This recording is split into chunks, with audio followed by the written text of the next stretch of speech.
আর নলা লান্দিলাম দে ওনারা শেয়ার করছিলাম দে নলা গিন সন লান্দি দি কেলই একবারে পুরোপুরি সিদ্ধ হয়ে গিয়ে অনেকক্ষণ সিদ্ধ করছে। এখন আম্মা তারা তো দার্ঘ ছিল মিদিন 2-3 দিন সিদ্ধ করত।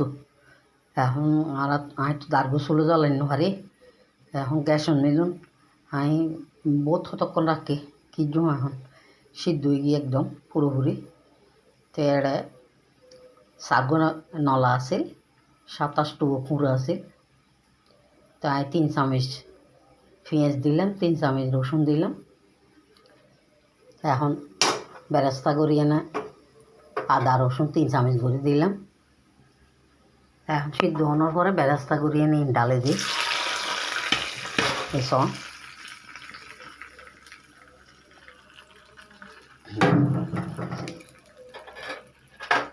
বেরেস্তা করছি ডাল দিই।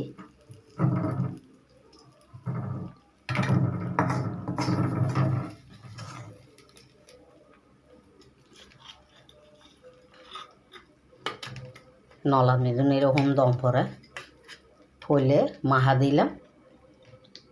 এখন পুরোপুরি সিদ্ধ হওয়ার পরে এখন একটু তেল দিই, বেশি ন দিই, আগে তো বেশি তেল দিলাম, আধা কাপ তেল দিলাম আমি মাহিবার সময়। তো এখন বেশি ন দিয়ে এখন 3 চামচ দেব একটু পেঁয়াজ ছোটো দিয়ে 3 দিই, রসুন 2 হুঁচ দিই, একটু কুচি কুচি করে হাঁড়ি বেরেস্তা করে এটা দিই। তো এই লাঁদিবার সময় তাই 3 চামচ পেঁয়াজ দিলাম, 3 চামচ রসুন দিই, 3 চামচ আদা দিই, 2 তেজপাতা দিই, 2 এলাচ দিই, 4 রং দিই, 4 গোলমরিচ দিই, দাগ দোজি একখান ডালচিনি দিই।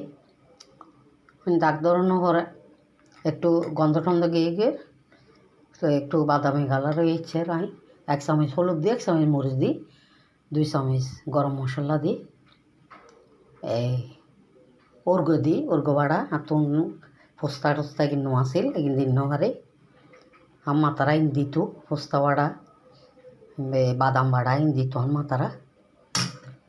তো এখানে দিনবারে এত নাই দিই।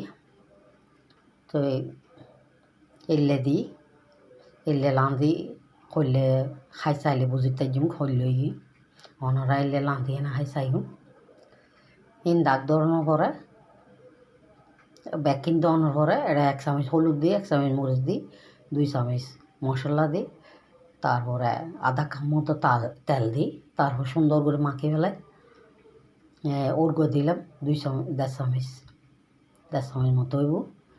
বেকিংয়ে সুন্দর করে এনে মাখি ফেলাই, মাখানোর পরে হাত ধুয়ে না মূল জল দিয়ে ফেলাই। তারপরে চুলত বয়াই দিই, চুলত বহুত কতক্ষণ সিদ্ধ টিদ্ধ হওয়ার পরে এখন লামাই ফেলাই, লামানোর পরে ওই আর খাইবার সময় যত নলা খাইবার সময় তা টমাটো দিলাম 2, এর ভিতর নলা ভিতর 2 টমাটো দিলাম। তো এখন খাইম দেয় তাল্লাই সামান্য 3 চামচ করে তেল দিই, 2 পেঁয়াজ দিই, 2 রসুন কুচি করি না বেরেস্তা করি এটা ডালি দিই, এলে অনরাসন ডালি দিই। এলে ডালি দিলে মানে গারানো খুলব এখন তো গারানো নিয়ে এখন আমি তো কই আর রান্না সুন্দর মজা। এখন মাইকে খাইলে না বুঝি তাইব কীরকম ওনারা এলে লাঁদে খাই চাইবে। ওনারা যদি ভালো লাগে লাইক কমেন্ট শেয়ার করবে। আসসালামু আলাইকুম।